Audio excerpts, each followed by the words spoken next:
ሰላም እንደምን አላችሁ? ሰላምታዬ በያላችሁበት ይድረስ።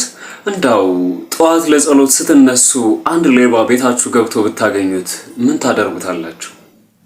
ዛሬ አዲስ አበባ ላይ አንድ ታሪክ ተፈጥሯል። እሱንን ማጋራችሁ ይሆናል። ከዛ በፊት ለቻናሌ አዲስ የሆናችሁ ፎሎ እና ሰብስክራይብ እንድታደርጉ በአክብሮት እጋብዛለሁ።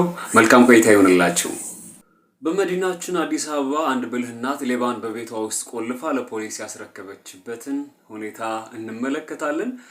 አንዲት የ6 ዓመት ህፃን ልጅ ያላት እናት ሌባ ቤቷ ሰብሮ ሲገባ ባሳየችው አስደናቂ ብልህነትና ፈጣን ምላሽ ሌባውን በቤቷ ውስጥ አስራ ለፖሊስ አሳልፋ መስጠት ችላለች። ድርጊቱ የተፈጸመው ሌሊት 11 ሰዓት አካባቢ ነው። በወቅቱ ከ6 ዓመት ልጇ ጋር ብቻዋን የነበረችው እናት ለንጋት ሶላት ለፈጅር ስትነሳ ለመነሳት ስትዘጋጅ ሌባው ቤቷ ውስጥ ገብቶ ነበር። ሁኔታውን የተረዳችው ብልህ እናት ሌባው ሳያስተውላት በፍጥነት ከልጇ ጋር ወጥታ በሮቹን በውጭ በመቆለፍ ቤት ውስጥ አስቀረችው። ተጠርጣሪው ለበርካታ ሰዓታት ከቤቱ መውጣት ሳይችል ቀርቷል። ፖሊስ ወደ ስፍራው ሲደርስም ሌባው እጅግ ከመራቡ የተነሳ የቤተሰቡን ምግብ ቁርስ መብላት መጀመሩ ተዘግቧል። አሁን ሌባው ገርጂ ፖሊስ ጣቢያ የሚገኝ ሲሆን ይህቺ ደፋር እናት አሁን ላይ ለሁሉም በተለይም ለወላጆች በምሽት ከፍተኛ ጥንቃቄና ንቃት እንዲያደርጉ አሳስባለች።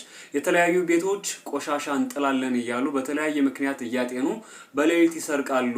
እኔም ከያዝኩ በኋላ ይህንን ድርጊት አምነዋል ብላለች።